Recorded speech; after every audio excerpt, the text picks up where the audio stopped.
Good evening, everybody, and thank you so much for joining us for what is going to be a fantastic Facebook Live. Tonight, I'm joined by the wonderful, the lovely Niki Bezzant. Niki and I have been friends and been working together for 17 years, as LinkedIn told me the other day.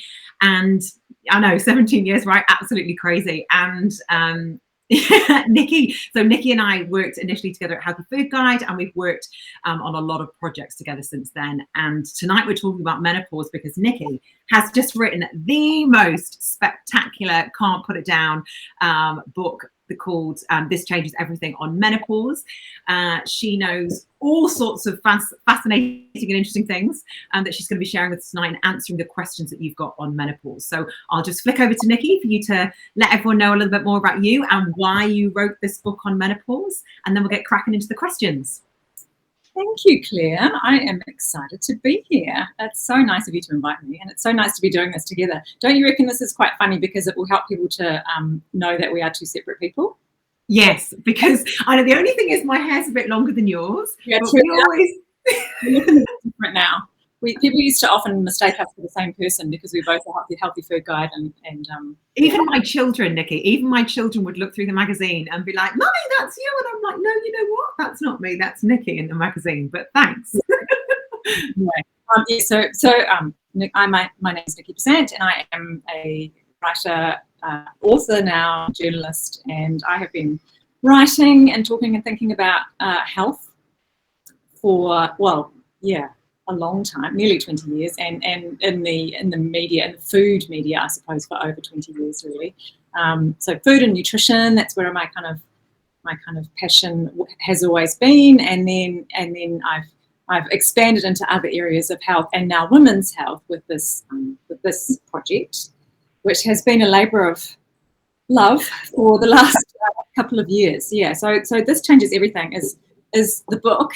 And I called it that because menopause does change everything. It really does change everything about a woman's life. And I started down this road really because I was 49, I guess, when I started this, and now I'm 51, so I'm in prime territory for menopause. And this thing called menopause and perimenopause, it's like its evil little sister, was just to appear on my radar and starting to come up in conversations amongst people my age, but I knew nothing much about it. And when I went looking for information, I couldn't find all that much good quality information about it either. And then I had a chat to Claire Murdoch at Penguin Books, who informed me that the last time there had been a book written about menopause in New Zealand was about 15 years ago. Oh my goodness! 15 years previous. So yes, yeah. So it's a long time, and there wasn't really a current New Zealand-oriented book on the topic. So it seemed like women really needed and wanted some good information. So that's where it started from. And then I started learning more about it and discovered, oh my goodness, there's so much here to dig into. And I found it fascinating, infuriating, amazing, shocking, and ultimately quite empowering, I think, because now I know a whole lot more and, feel more prepared. Yeah, and I think the thing is that I guess the more that you learn about it, and certainly what I've learned and appreciate is that so many things that women struggle with that you put down to other things. You just think, oh, maybe it's something else, or it's my fault that this is happening. But actually, this phase of life is something that, like you said, no one really talks about, and all these things it's almost like they slowly creep up on you so that you don't notice, and then you're like, well, where's it kind of coming from? So my first question for you, Niki, really, and this is something I know a lot of people don't understand, me included until recently, is, people often talk about them going through menopause, but really is that, what's the difference between the word menopause and then this perimenopause? Those kind of two words often get intermingled, but I feel like people get confused about what they mean. Yes, it's a bit confusing. So we've all heard the term menopause, but there's a technical definition for menopause, which is basically 1 year after your last period. So when your period stops, the clock kind of starts ticking, and then if you go a year and don't have another period, then you are considered to be, your menopause is over, and you're post-menopause at that point. So basically, perimenopause is the time leading up to that point. So all the time leading up to that time of your last period, and then that year beyond, is known as perimenopause. And that time can be a year, or it can be 10 years. You know, it can be really variable and really different for every woman. And perimenopause is really the time when all of the turbulence happens with our hormones, and that tends to be when most of the symptoms happen as well. I mean, women still have symptoms after their last period, for sure, and they can persist for quite a long time after that. But the very turbulent time for many women tends to be that perimenopause time. So that's all the time leading up to the end of menstruation, really. So it's our ovaries shutting up shop, the end of our regular life. Yeah. And that's the thing, is that, like you said, so from that definition, the menopause thing is actually much easier to kind of establish than this perimenopause. And like you said, you don't know, is work too busy? Is COVID happening? Is my life thing? Or is it this perimenopause thing? So around that, how do people know? How does somebody know whether it is just regular stress, or are there any tests? Are there any reliable ways, or is it just kind of being aware of the signs and symptoms?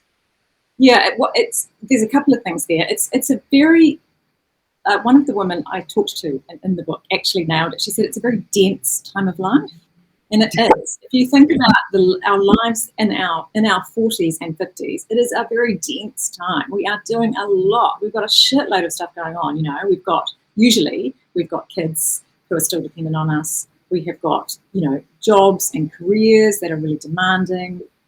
We're kind of probably at the height of our career as well. We've got family commitments. We've probably got older parents that might start to need a little bit of more care and attention. We've got social stuff. We've got relationship stuff. We've got all this stuff going on, stress in our lives, a lot of things going on in the world, all this stuff. So it's a time of life when things are super, super busy and demanding anyway. And then comes this sort of hormonal shift, and it can be gradual. So that's why when you said it sort of creeps up on you, it does sometimes creep up on you, or it can be quite sudden. Like it can be as sudden as waking up one day and just feeling incredibly down and depressed. Yeah, so that's the first part. Like a lot of things are also going on at the same time as we're having a hormonal turbulence, and so not everything is perimenopause, not everything is menopause. And I keep saying throughout the book, like a broken record, it might not be menopause, because you need to make sure that you do address anything that's not normal for you. That's sinister. Yeah, totally. Yeah. But in terms of testing, I think it's also important to say that there is no test that you can do for menopause or perimenopause. So it's a really important message, because there's a lot of misinformation out there around this. You can't get a blood test to tell you if you're in menopause. You can't get a blood test to tell you if you're in perimenopause. Saliva tests for hormones are nonsense and do not work, and don't waste your money. Nothing like that is going to work because of that turbulence, right? Our hormones are going up and down and up and down within the space of a day sometimes, or a week, so any blood test that you have or is offered to you will only give you a snapshot of your hormones, what they're doing on that day. Yeah. It won't be at all useful, and it's not used for diagnosis of perimenopause or menopause by any reputable specialist. So for about testing, what needs to happen instead is really kind of like a putting together of a jigsaw of all the symptoms that you're having. So a good doctor will hopefully listen to you and connect the dots between all the different things that are going on. So you might be having, say, some hot flushes, you might be having some anxiety, some sleep problems, maybe you've got a bit of brain fog, maybe you've got some joint pain, like I'm just giving a theoretical scenario there. And hopefully, they would put together those dots and say, okay, well, it sounds like you're probably heading into perimenopause. And if you've got irregularities with your period, which also really starts to happen about this time, then they'll hopefully, put one and one or one and two together and come up with an answer there. But it is very much about looking at the symptoms and the pattern and trying to kind of put that together. Sometimes doesn't. I think also people know, I think we sometimes underestimate as females that we actually know our own body and we know our own normal, you know, and I think that if you know that your periods have been a certain way, or, you know, like anything, that for you, I'm always a big believer in like, in making sure that you get that point across when you're going, you know, to seek advice, because you're the person, and we say this in the bowel health world as well, you know, if you know that your bowel habits have changed, then that's something that you know is very personal to you. So trust yourself a bit more, right? Yeah, like, you know, we do know our own bodies, and we also are quite stoic. So, you know, that goes against us sometimes as women. We're very stoic and we put up with a lot that we should probably, you know, maybe get checked out more sooner. Yeah, like particularly around things like sleep. If you're not sleeping, that is really, really hard. And that can be one of the first signs of perimenopause. People don't necessarily know is this disrupted sleep. And that just makes everything else a bit more shit, you know? So totally. And that in itself affects your hormones and affects the way you eat and all the rest of it. So one of the things, the next question that I've got for you, I suppose in a nutshell, what causes those symptoms? So it's hormonal changes. Is that hormonal change pattern overall the same for everyone? Like, is it, what is that actually in our bodies that makes it change? Yeah, so it's not the same for everybody. Right. The same thing is happening. In all of our bodies, the same thing is roughly happening, but the symptoms are different. Like, you know, every woman's experience of menopause is different, right? So some women, like 1 in 5 women, sail on through, no stories to tell. Oh, really? So 1 in 5. So there is hope. Right, yeah, so you might be one of those. Oh, I hope so. I thought I was one of those, but it turns out I'm not one of those. But okay. We'll see how it goes. I'm still in the middle of the journey myself, you know. So I would put myself in kind of late perimenopause, I would say, based on the criteria around what's happening with your periods, which is in the book. There is a bit of a criteria based on your cycles. Yes, I'll find it. Carry on. Yeah. Anyway, what is going on is it really the big picture is that estrogen is declining, right, as our ovaries kind of stop producing. And estrogen is this really, really, really important hormone that drives us as women. So there are estrogen receptors everywhere in our bodies, from the tops of our brain, you know, to our little toe joints. It is everywhere in our bodies. And so when estrogen is declining, the receptors are not getting what they need, and all kinds of things can be going haywire inside our bodies and our brains. So basically, that's what causes all the symptoms, and it's a turbulence of hormones. So estrogen's going all over the place. Actually, it is going down over time, but in the meantime, it's going like that. It's going all over the place, and then there's imbalance between estrogen and other hormones inside the body as well. So that all creates this very turbulent situation and causes all of the symptoms really that we know. So I've got this. I'll just page 25. I've never seen this before. I mean, my area of, as you, Niki, knows, is behavioural eating, and is really my thing. And obviously the psychology side of things. So menopause is not something that I have spent a lot of time on, but this is really interesting. So this is the state, what happens average age. So the average age of early perimenopause transition, 48. And menopause is 51, so it's quite a small. Yeah. So the average age for women in New Zealand and most Western countries is 51 for menopause. So that's kind of puts me right in the middle of one of the things that Niki and I have been talking about, and I actually talked about on LinkedIn, is actually the impact of this on work. You know, because all these symptoms that people are having obviously clearly affects your work, as well as your home life. It affects your work life. So I feel like it needs to be a general conversation that's had in the workplace a little bit more. We all know that we get baby brain when people are walking around with bumps, but we need a word for the menopause brain fog. That is when you're talking and you can't remember what you're saying. Yes, which is definitely a thing, and that is definitely happening to me.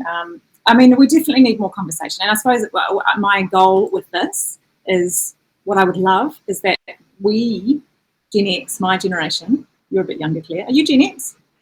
I'm 40 this year. I don't even know what that makes me. What does that make me? You're a millennial. I'm a millennial. Yeah. Oh, well, I'm so bad on this stuff. Yeah. Okay. Gen X, my generation, to be the last generation who gets to menopause with not a clue about what is going on, so knows nothing because no one's ever talked to us about it. Yeah. So your generation and the generations coming after me, I want those women to know about what to expect. So, and that only comes from having a conversation about it, or having many conversations about it, and it just being normal. So it's a normal part of our lives that we can talk about in the way that we talk about other natural, normal transitions like puberty or like pregnancy. These are normal things and natural things that happen to us. And menopause is the same. It's not some deficiency. It's not a disease. And it is just a temporary transition that is, for sure, can be a pretty rough ride for some women, but it's something that we just naturally go through and we will come out the other side of. And so this needs to be acknowledged as, this is what's happening to me now. You know what? It's a bit shit. I'm having a bit of a rough time. Acknowledgement, empathy, understanding, that will help in all of those settings, and work for sure is one of those. Definitely. And I think when I said on my promotional, I did a video today saying tune in tonight, and I said, it's as important for men, and you've written this in here as well, to understand, because at the end of the day, often, it's the guys that have got no clue. Like, we've got a little bit of a clue, no clue. At the other end going, what is going on with her? Like, she's a and actually for everybody to understand is a really important thing. So the main question, obviously, I get working in nutrition all the time, is around weight gain, and I particularly was asked this question, which is, why am I now shaped like a potato? Like, and it is people that email me or Mission Nutrition, and we've got amazing nutritionists and dietitians that do work in the menopause area, but the language in the inquiries is always similar around potato, donut, my body's gone from this to this. So what is it that actually causes you to change shape? Okay, so that is definitely a thing. Before we start on that, I just want to, I know the language. I would just like us to be a bit kinder to ourselves, actually. Yes. Not talk about our bodies like that, because I think this woman who says she's shaped like a potato, I understand where that's coming from, but I bet you she does not look like a potato. I bet you she's a beautiful, voluptuous woman, and I bet you she's got people in her life who love her and love her body as well. And so I really would love us to be a bit kinder to ourselves and stop that negative self-talk around our bodies, because our bodies are amazing.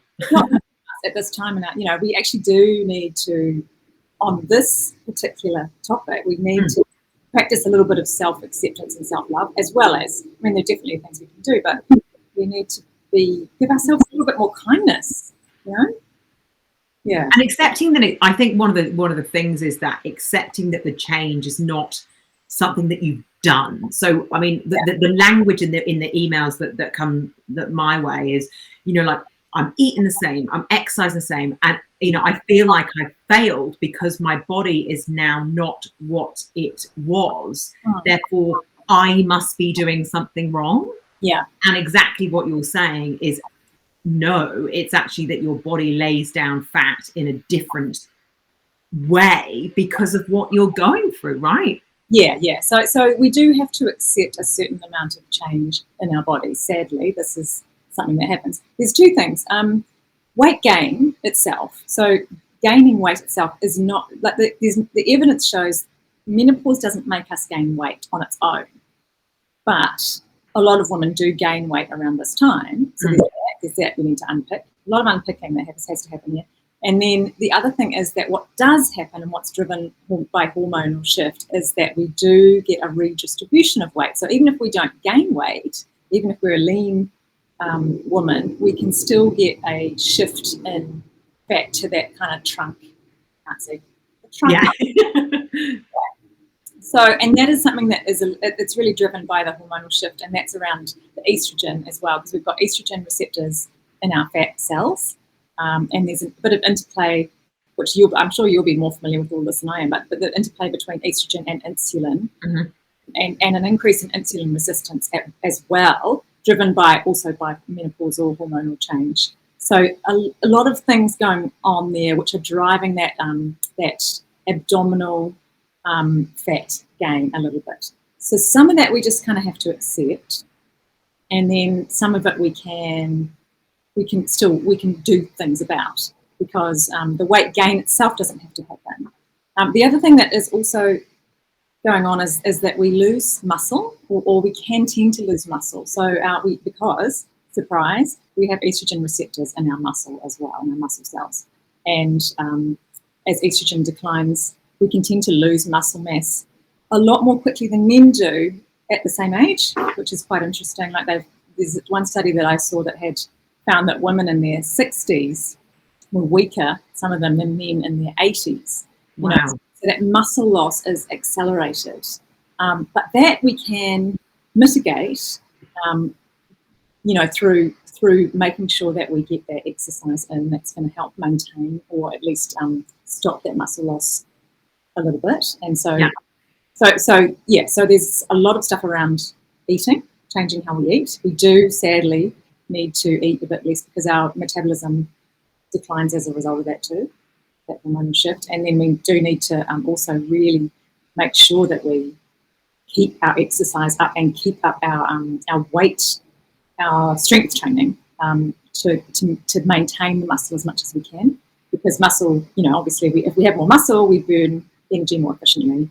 I don't know. I'm telling you how to suck eggs here, Claire. No. Well, we're talking to everybody, and that's one of the things, and we've written about this a lot when we have the food guide, and all the work that we've ever done is basically saying if you eat the same at 50 as you did when you're 40, you will be heavier, and if you eat the same at 60 as you did when you're 50, you will be heavier. You're likely to be in that. Obviously, other things change, but and again, your activity levels depend. People get injuries and all that kind of stuff, and that can happen. So it's actually just tipping the balance. But that doesn't, the important thing that I would like to say from a nutrition point of view is that doesn't mean eating less food. It just means potentially changing the ratio of food that you're eating. So this is not turning into a starvation diet. It's going, Niki is the biggest fan of plant food in the history of the world. If you've read any of Niki's work and in other places, you'll know that Niki sings the praise of plants, and it's actually just increasing the amount of those, lower energy, fiber rich, making sure you're getting plenty of protein. But you've in the book you've given a proper outline of. I need to get, but you basically broken it down step by step of the food side of things, haven't you? Yeah. I suppose the two things that I reckon are really important are protein, as you said, it's very important for us as we get older to make sure that we're getting enough protein. And I suppose the other thing that I'm pretty big on, and you are too, is fiber. I'm all about fiber. All about it. I've got a whole chapter in here on gut because, as much as you're passionate about the gut, so am I. So, and turns out, spoiler, there are estrogen receptors in our gut, and interaction between the gut bacteria and our estrogen receptors, and all that stuff is really, your gut can really be affected as well at perimenopause and menopause. And so, that fiber is really important. And for eating more fiber, then of course we're eating more vegetables and we're eating more plants, and that's can only be a good thing. So and you've got an action plan here. So Niki's got talks about all the things: portions, protein, fiber. Like literally goes through the guide, because obviously we can't go through everything in an hour, but it's wouldn't we love to? But Niki and I can talk for a long time. But audio podcast, by the way, which is about 9 hours long. I've got the audio book as well, so I can listen as I do things.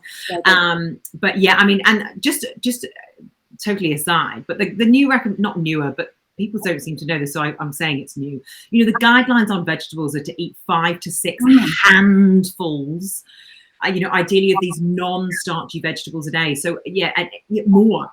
So one of the things that I still, people say I eat really well. I eat my 5+ a day. I'm like 5+ a day was 5 years ago, well, not 5 years ago, 5+ a day is the bare scratchy, the absolute surface minimum, and not even minimum anymore. So the minimum now is actually 5 handfuls, ideally of non-starchy vegetables, and for guys it's actually 6 or more, and then it's 2 pieces of fruit. So for anybody, that is something we all need to be doing, but particularly in menopause, I'm sure you'd be singing the praises of more plant food.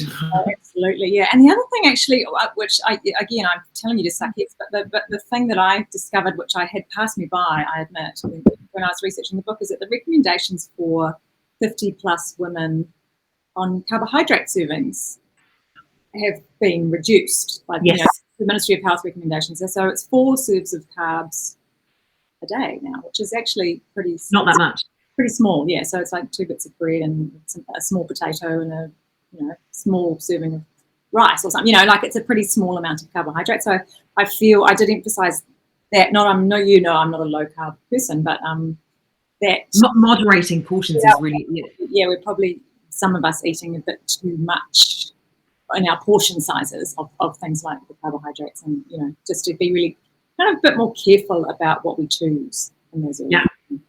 Yeah, well, there's just less room to move. Like I said, if you eat the same when you're 50s, you do when you're 40, that will play its part, unless you're doing a heck of a lot more exercise, which some, not a lot of people are.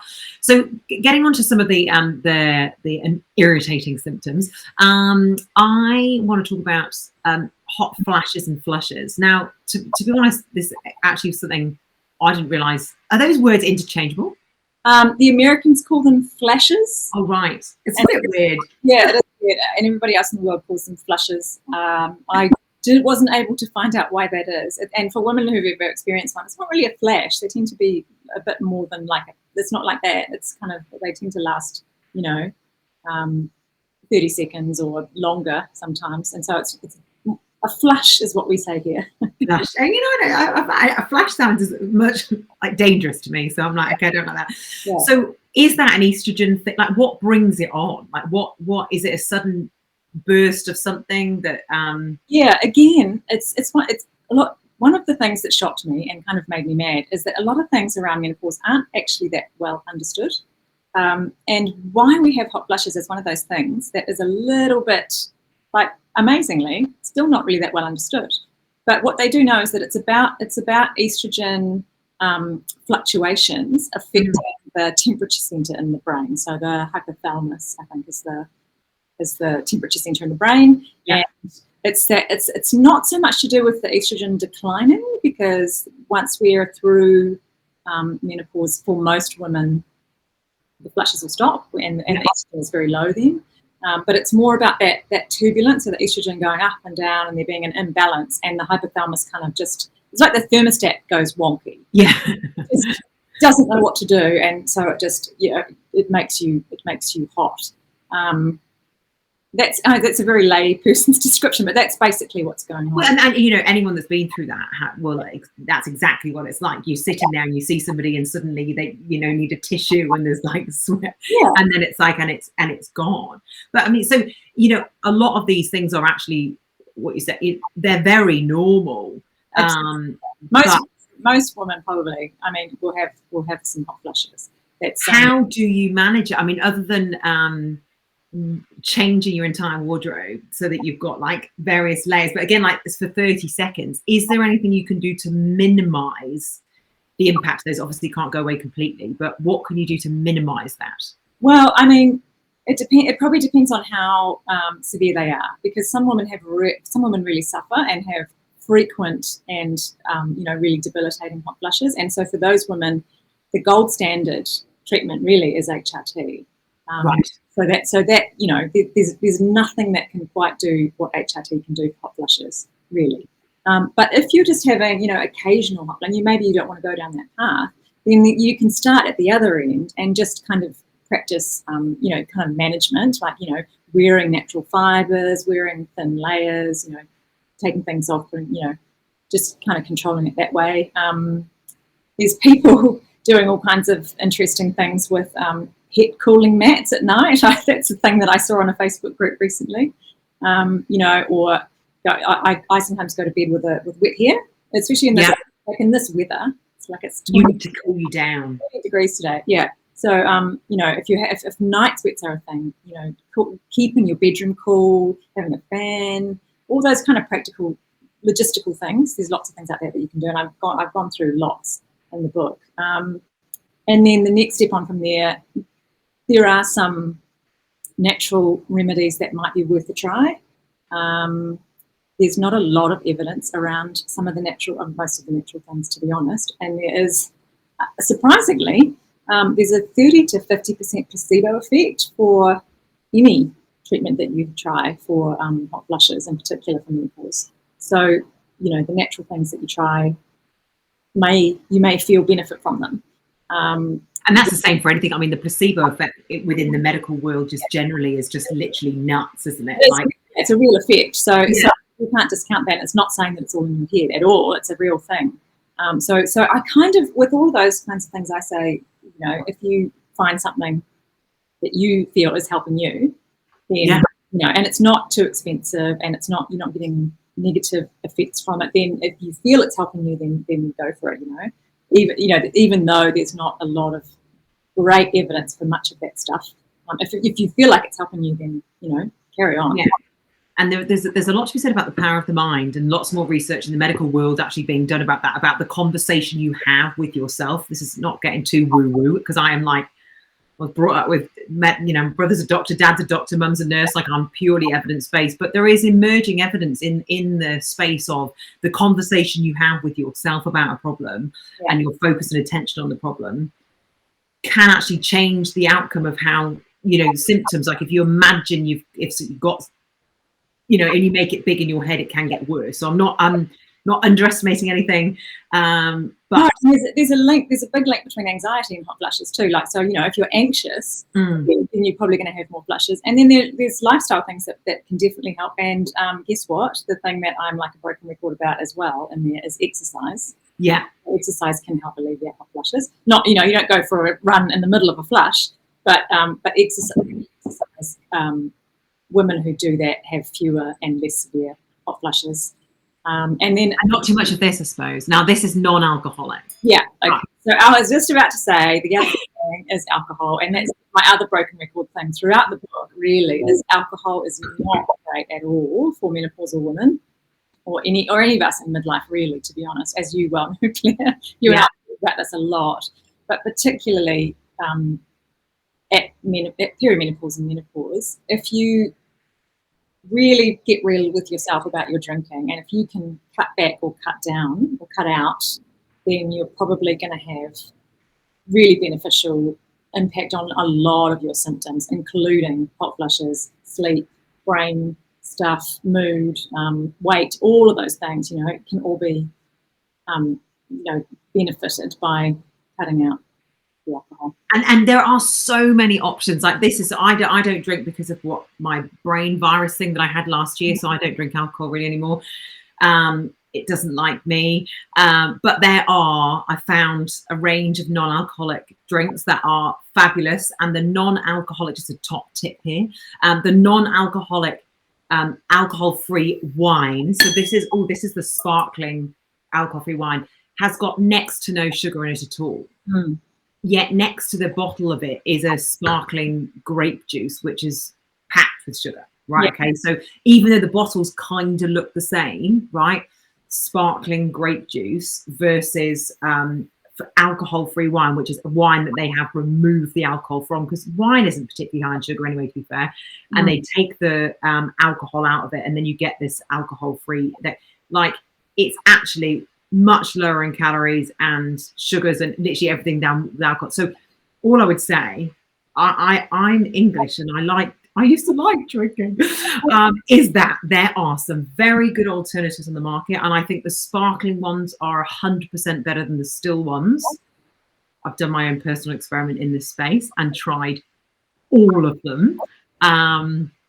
So if you ever need a recommendation, anyone, you can message me and I'll tell you which ones to get. Yeah, I'm the same. I'm not quite the same as you. I'm not completely alcohol free, but I've become a very, very moderate drinker now. So I am drinking very little. I quite like there's one Sauvignon Blanc, the Gießen 0%. Oh yes, yeah. I think that's quite good. That's my alcohol-free wine of choice. Yeah. Yeah, but I haven't done the legwork like you have. I haven't really tried a lot of the other ones. Some of the other ones I've tried have been terrible. Oh, and it really puts you off. So this is actually this is Lindau free, Okay. and it is the best, hands down. And it's always on special, $13.99. And it's you've got to remember is people are like, oh, why am I paying so much for it? Because it's it's removed the alcohol. It's like, yes, they actually made the wine and then they took the alcohol out, which is actually more expensive than making the wine. It's the same with the alcohol-free gins. People are like, oh my goodness, they've got no alcohol. Why is it so expensive? Because they made the spirit and then took the alcohol out. So it's actually more expensive. So just a little tip on that, because I know that the alcohol-free, alcohol-free is becoming more normal, and I know Niki's done a lot of work in that space. So next question, Niki, is around anxiety. What is it? Why is it? Is it this estrogen thing? What is the reason why you feel anxious? Because I struggle on and off with anxiety. It's pretty horrific. Yeah. Anxiety is sorry, I'm just putting my desk down. Sitting down. That's right. Easing in for the evening. Yeah. So there's a definite, again, I feel like it's saying the same thing over and over again, but because of all of those estrogen receptors in our brain, there is a lot of incidents of mood issues around perimenopause and menopause. So a big increase in depression, and anxiety is another one of those, and just general kind of low mood, all those kinds of things. Some more serious mental health issues also can ramp up at this time, or women who previously had serious mental health issues like postnatal anxiety. If you have depression, you're more likely to be depressed at perimenopause as well. So all these kinds of things, and it's again to do with the estrogen receptors in the brain, different parts of the brain, so the emotional center of the brain being affected by the turbulence of estrogen pretty much, and the imbalance between estrogen and other hormones. So it's very common. So don't feel like you're the only one, again, suffering from this. And again, it can be, there are some things that can help, and HRT can help there as well. It's been shown to be quite effective in these mood issues, and a lot of women that I have talked to have said to me that this is a thing that's been really life-changing for them. Anxiety is also impacted by other things that are going on, right? So if you're having other symptoms, then of course you're feeling anxious and you're feeling worried about those things as well. So that's kind of a chicken and egg thing. And actually, looking at it for you and seeing what those things are, because like you said, the next thing we're going to be talking about is libido and changes, downstairs, and like you said, changes in your body and all those different things, and increasing the awareness that if you're aware of how you feel, that's the first stage of being able to control it, right? I actually was listening to a really good podcast this morning that said that if you are aware of your fear when you are feeling fear is not taking over you. If you're aware of your anxiety when you are feeling anxious, you have a lot more control of it than if it's completely, it's the lack of awareness, isn't it? And when you're like, I can feel it coming on, being aware of your triggers, being aware of those situations, it's I feel like a lot of us need to understand ourselves a bit better. It's so interesting, particularly as a parent. Like, I spend my life trying to understand my children, or in a relation, understand your partner, or in your workplace, trying to suss out your colleague and be like, what is going on with them? What is, why they? But I honestly feel like, as women, humans, we don't often actually do that for ourselves. We judge ourselves, going back to your point as before. Yes, we judge ourselves rather than, and so, as you know, I do a lot of in the psychology space, and one thing I talked about recently was just like curiosity. You're curious about the way that other people behave, but people are often very judgmental about the way they behave. But if you could approach yourself with curiosity and be like, why did I do that? Not, I'm a bad person for doing that or thinking or feeling that. It's such a different vibe, hey? But I mean, you obviously spoke to a lot of women when you put together this book. Was there a theme of self-judgment, people being mean to themselves in it? Well, I think women feel very, a lot of the time, very confused by it all because it's just hit them, like especially around the mental health stuff, like they will say things like, well, I used to be a lovely person, and then I woke up and I was just, like that kind of stuff. And they are really hard on them. We are really hard on ourselves. A lot of women felt like they couldn't understand. When you can't understand it's like, what, to your point, when you can't understand what's going on with yourself, then it's very hard to explain that to someone else, right? So if your partner's like, what's going on? You're not the person that I married, for example. I've heard that. Yeah. You're like, no, I'm not. I'm literally not. Yeah. Women's partners who've said, look, what's going on with you? You've just turned into a different person. If you as a woman don't understand yourself what's going on, and that's totally understandable because it's a thing that sideswipes you, then it's very hard for you to explain that to someone else. So I think knowledge is power, right? If you know a little bit about what to expect, and then you can, as you say, like kind of observe your feelings a little bit and give yourself just a bit of a break, understand like, okay, well, I'm feeling shitty, but don't forget it's probably because I had a terrible night's sleep and I'm having a hot flush every hour, and I don't feel like myself. And that's the horror. It's horrible when you don't feel like yourself anymore. Yeah. Or you feel like it's not in your control. But I guess that the theme that I'm picking up here is that it only gets worse when that conversation with yourself becomes a negative one, rather than this is what I'm going through right now, and owning it. I often talk to people about like, how would you talk to a friend who was going through a divorce or going through they've lost their job? Like, you'd probably be extremely compassionate. You'd be curious and you'd be supportive. But if you lose your job or your marriage breaks down, there's probably a lot of self-judgment on that. And it's the same with this. If your body is changing, it actually only makes it worse, doesn't it? It doesn't help when you're being not very nice to yourself. So the message, everybody that's watching this, is you need to be a little bit nicer to yourself, please. Yeah, we're very hard on ourselves, and we probably need to just not get on the head for this, for forever, but particularly around this time, just give yourself a break. Just say to yourself, look, it's not me, it's my hormones. It's not me, it's my hormones. Yeah. So this is one that you've covered extremely well in here, and the title of it, I've got to find it because it's very good. Oh my goodness, there's two, right? So I just love your writing so much, Niki, but this is just properly brilliant. Viva la vulva and vagina, pain, dryness, bladder issues, and more. Not so hot, sex, relationships, and loss of libido. I mean, these are grunty chapters, Niki. This is good. But this is actually, that is hard, because that is not, particularly with the relationship side of things, that affects another person, which then can become an issue in your relationship.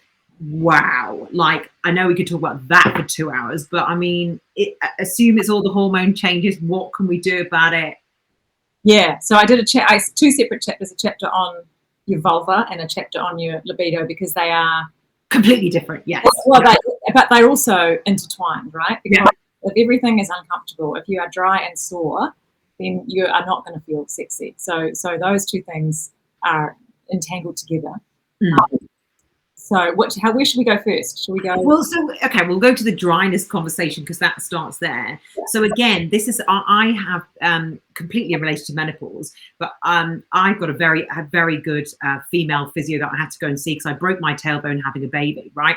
And wow, she opened my eyes to all sorts of different conversations that I was like, holy crumpets, this what happened to me after having a baby, and all the weird stuff and cuts and things and weird stuff. And I'm like, oh my God. And I've always said to her, you need to talk about this more, because that happens when you're having a baby. But by the same token, this stuff happens, but you don't know what it looks like down there, or what is normal. So why does that happen, and what can you do about it? Okay. So everything getting dry and sore, that is going to happen to all of us, really, but at some point, probably post-menopause, but it can start to happen definitely in perimenopause. And that is, again, because there's estrogen receptors inside our vagina and vulva and urethra and all of the tissues down there. And that's what keeps everything kind of plumped and moist and keeps that acid balance right, keeps the pH nice, and you know, and there's, you know, keeps all the bacteria friendly and everything well balanced. Yeah, feeling good, and it helps to keep things lubricated, all of that. So as we start to lose estrogen, then that, like all of our other skin actually, because it's the same with the rest of the skin on all the rest of our bodies, becomes drier and can get irritated and can get really uncomfortable and sore. That is, yeah, that we can't do much. We can't avoid that, but we can definitely treat it, and it's pretty easy to treat. So it's one of those things that women don't often talk to their doctor about, but or if there's doctors listening, every doctor should be asking that question, like, how's your vagina? How's your true story. How's your bowels? Feed number 2s. And your stool. Yeah. How's your vagina? Good question. Yeah, really easily sorted. And again, I step it through the things that you can do, starting from the simplest, less serious, I suppose, solution, which is probably lubes and vaginal moisturizer and stuff like that, and then going through to the gold standard again, which is vaginal estrogen, which is estrogen cream that you insert, and that is really, really good. That's going to sort it out, and is very very safe. It's a very safe treatment that you can use long term without any bad effects, generally speaking. And so it's not something that you have to put up with, that one, and it's really important for women to know that, because it's uncomfortable. You don't want to be feeling sore all the time, and also that's there's no way that you're going to want to have sex if you're feeling uncomfortable and sore down there. So it doesn't have to be that way. Yeah, that is such good news, because it is that kind of thing where people feel embarrassed and they also, you don't want to book and pay $60 to go to a doctor for them to go, there's nothing you can do about it. Yeah. So that's what sometimes I know. You feel like you have to go and and be sure that there's something that can be done, before you hand your money across. But and I do understand that completely. But that is fantastic news. So anyone that is out there. So that's the first part of the picture. Like sort out your soreness and your dryness first, and then the libido thing is also a separate thing. So libido again is driven by estrogen and testosterone in our bodies, and sometimes women are surprised to know that we do have some testosterone, but we do. We have only a very small amount compared to men, but we did need that as well. And when estrogen starts to decline, testosterone doesn't really do the same. It does decline slowly. It's not quite the same. But when you have kind of like, my understanding is that when there's an imbalance between the estrogen and the testosterone, that's when you can start to have various different kinds of issues. And one of those things might be around libido. Women's libido, I have learned, is a lot more complicated than men's libido. So it's not just about hormones. It's about all kinds of other things too. Like men's libido is very simple. Yeah. Like it's a train track. Like a very meandering forest path, like lots of little side path. It's very complicated. And this is why we need men to watch this video, right? Yeah. But I do feel that again, and that's just a lack of understanding, isn't it? Is the fact that because for most men it is so consistent, for women it's not. But then again, it's that thing, because it's maybe not something that you talk about with many people yourself, becomes a self-judgment thing. Yeah. What's wrong with me that I'm not in the same frame of mind as my partner? Yeah. And therefore is and that doesn't help you upstairs when you're approaching that situation or whatever, when you're going, oh my god, there's something wrong with me, like it's normal for it to be yeah. It's so funny. Yeah, I've got to say it's not simply about just getting a treatment. It's actually a lot about what it's a design flaw in our general, the way that we live and cohabitate and things at the moment. I feel like there's a flaw there in the biological need versus totally. And also like it's about relationships too, right? So one of the menopause experts that I talked to said, I can help women with testosterone, for example, but I can't make you like your partner. so yeah. If there's a relationship, then you can't. Then that's a whole separate thing that you need to sort out. And it's not just going to be like a tube of testosterone cream. There's no pill for that. That's too funny. Oh, I'll start crying in a minute. There are some things that you can do around that, and again, HRT is one of those things that often women see improvement in libido when they get established on HRT as well. So I'm having a hot flush myself. I'm just going to open the window from this conversation. Hopefully it's fall out. Oh, blimey. It is very hot. Things have definitely got that heater up in here. Too funny. Right. Okay. So a couple of other questions. Brain fog actually has come up quite a lot. So brain fog.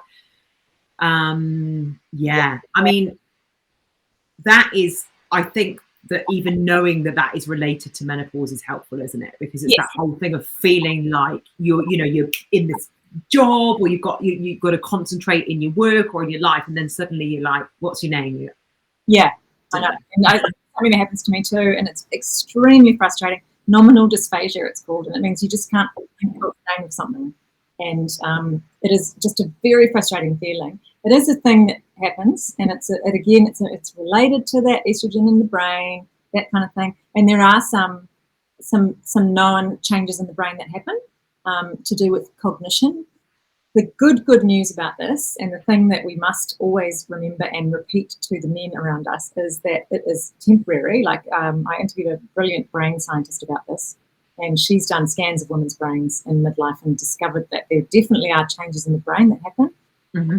They kind of right themselves after menopause, so things come back to normal levels. And the other thing that is really important to know is that even when we're going through this shitty time of perimenopause, and we feel like we're losing the plot, we still outperform men the same age in cognitive testing. So we're not losing. We still got it. Ability at all, actually, even though it feels like we're not. So that's important knowledge for everyone to have and to bring up in the workplace if people say that you are losing the plot, because you're not. No, it's just actually the stage that you're at. And I think at the end of the day, unless you work at a tiny little workplace, and actually a lot of people working at home now, but unless you work there'll probably be someone else of your age and stage. That's probably helpful. Not helpful if they're not, but some kind of mutual understanding of this, and hopefully it'll become. Yeah. Say now, I'm just having menopausal brain fog. I can't remember the name of it. But that thing. What's that thing? And so you can get through that, but we need to just understand that it's not a thing that's going to last forever. Yeah, well, that's really exactly helpful. And there's someone that has commented on our feed saying your libido does come back post menopause. So for all the men that are watching this, yeah, wait a bit longer. I talk to lots of women post menopause who also said the same thing. Like, things are great, and there's the evidence around, the happiness studies. Women are the most happy from about 54 to like 70, isn't it? So that time. Oh, this is good. Yeah. That's very good news for all of us in the throes of it, is that once it's over, things are really good. Yeah. And it's, again, I think pregnancy is a really good example of the fact that there's a lot of conversation around it. And when you're going through it, there's a lot of support there. And people would be like, you know what, you're not crazy. Like, I had a chat with somebody today.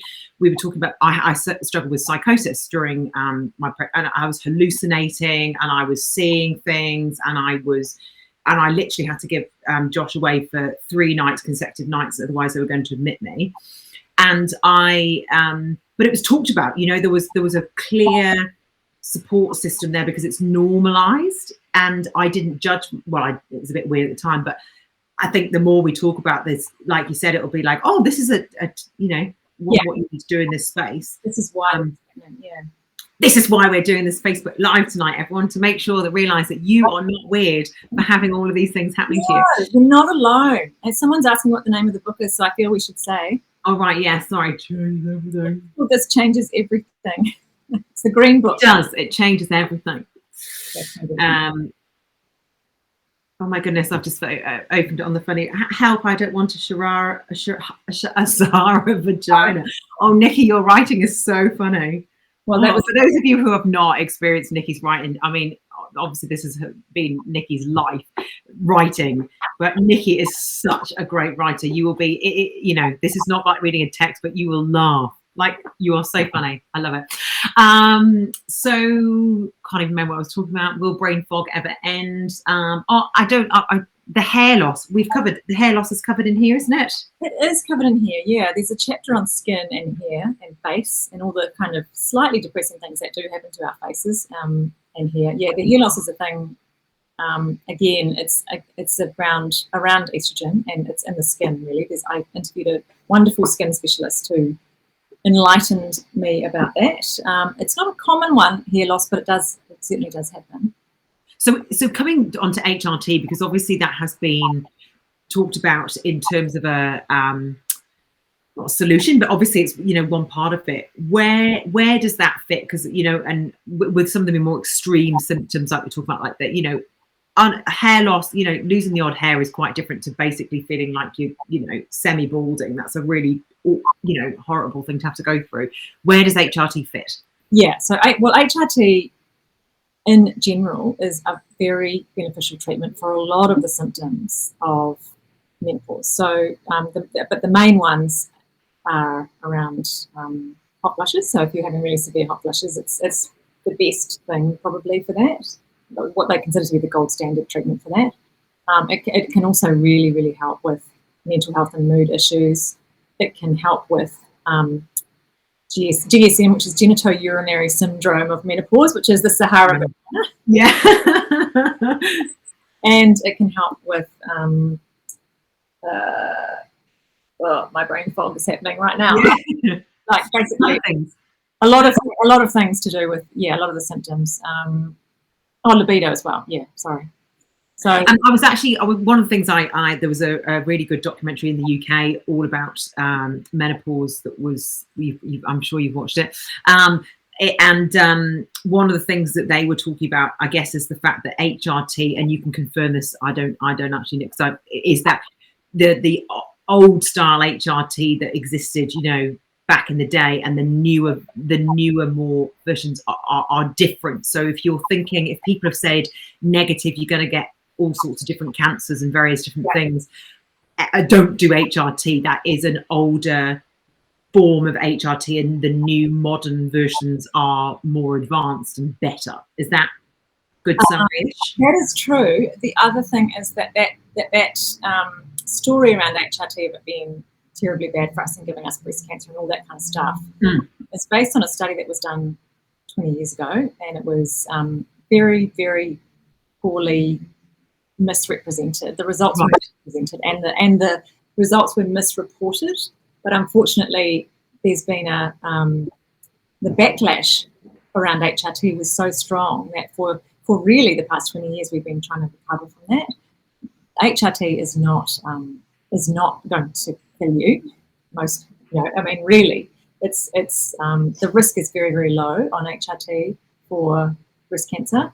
And it's equivalent to the risk if you're a moderate drinker, like more than one drink a day, or to the risk if you have obesity, or if you are physically inactive. So you know, it's and that is so important to know, isn't it? Because like alcohol gets this. I'm not picking on alcohol because, like, you know, like drinking, but it is that thing where alcohol is our blind spot, right? But it's a carcinogen in the group 1 bad as you can get type scenario, and then, you know, I always I wouldn't say amuses, but it does slightly amuse me when people worry about the tonic and whether it's diet versus normal tonic and the aspartame. And I'm like, quite frankly, what you're mixing with your carcinogen is of very little importance, because you're mixing it with something that is already a carcinogen. So I wouldn't be so worried about your tonic or diet tonic. But so the HRT thing, it's an individual thing, and obviously different women have different risk assessments and different risk factors. So you need to be assessed individually. But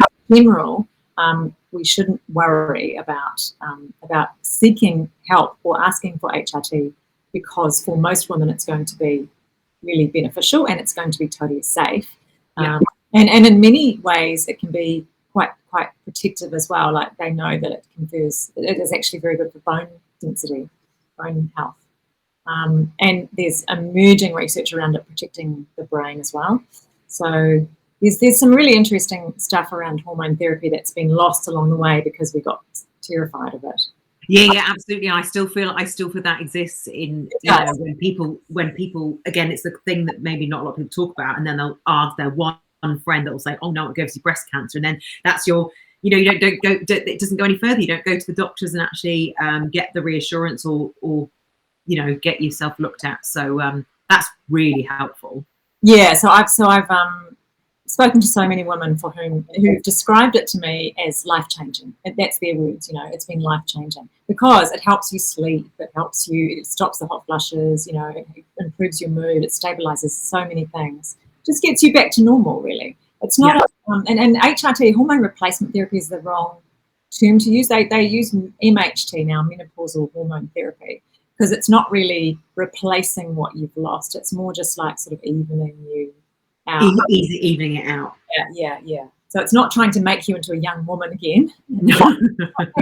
Levels of a young woman. It's just sort of more just evening things out, I would say. And there's tons of different forms as well. So as you said, the newer forms of HRT and the different format, like different delivery mechanisms. So you can have patches, you can have, tablets, you can have creams. There's all kinds of different formats, and the combination that you have might need to be tweaked and readjusted, and the dosage might need to be adjusted. But it can be really beneficial if you're really having a hard time and it's affecting your quality of life.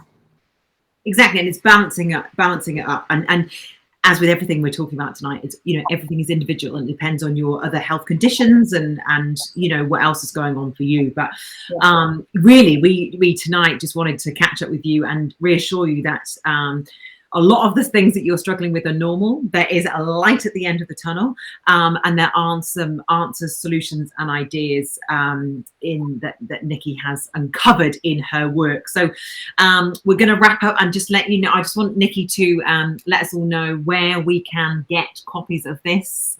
So if anyone wants to read more about menopause, where do we go? You can buy the paper book in all of your regular bookstores. So in your favorite bookstore, you can find it, hopefully, and ask them for it. And if they don't have it, they need to reorder it. And you can get an ebook, which is available online in your usual places, and you can get an audio book as well, which is. And Niki set up a website called This Changes Everything. .co.nz. That's right, isn't it? I think I've put it in the link in this. Links to all the places that you can buy as well. And it just if you want to order it online and all that kind of jazz, but it changes everything. And honestly, so great to have an entertaining and hopefully helpful for you all evening. So thank you so much, Niki, for your time and for chatting with us all this evening. And thank you everybody who tuning in. If you know anybody that has missed this recording or missed the live, then you can share the link afterwards, and we'd love to know your comments and as many people to see this as possible. So thank you very much, and we will hopefully chat to you again soon. See you later. That was so nice.